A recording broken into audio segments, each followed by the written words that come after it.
দ্বিতীয় বিয়ে করতে আর লাগবে না প্রথম স্ত্রীর অনুমতি। মুসলিম আইন অনুযায়ী পুরুষের জন্য দ্বিতীয় বিয়ে বৈধ হলেও বাংলাদেশে এতদিন তা ছিল কঠোর নিয়ন্ত্রণের মধ্যে। সামাজিকভাবে একে বিবেচনা করা হতো নৈতিকতার লঙ্ঘন ও আইনগত অপরাধ হিসেবেও। তবে হাইকোর্টের সর্বশেষ রায়ে বড় ধরনের পরিবর্তন আসতে যাচ্ছে সেই প্রচলিত ধারণায়। দ্বিতীয় বিয়ে নিয়ে হাইকোর্টের এক রায়ে বলা হয়েছে, মুসলিম পারিবারিক আইনে দ্বিতীয় বিয়ের জন্য স্ত্রীর অনুমতি বাধ্যতামূলক নয়। রোববার এক রিটের শুনানি শেষে আদালত জানান, এক্ষেত্রে আরবিট্রেশন কাউন্সিলের অনুমতি আইনগতভাবে প্রযোজ্য।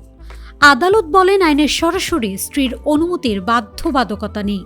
রায়ের বিরুদ্ধে রিটকারীরা আপিলের ঘোষণা দিয়েছেন। আইন বিশেষজ্ঞদের ধারণা, আপিল বিভাগে গেলে এই রায় ঘিরে দেশজুড়ে ব্যাপক আলোচনা ও বিতর্ক তৈরি হবে। নিউজ ডেস্ক, মানব জমিন।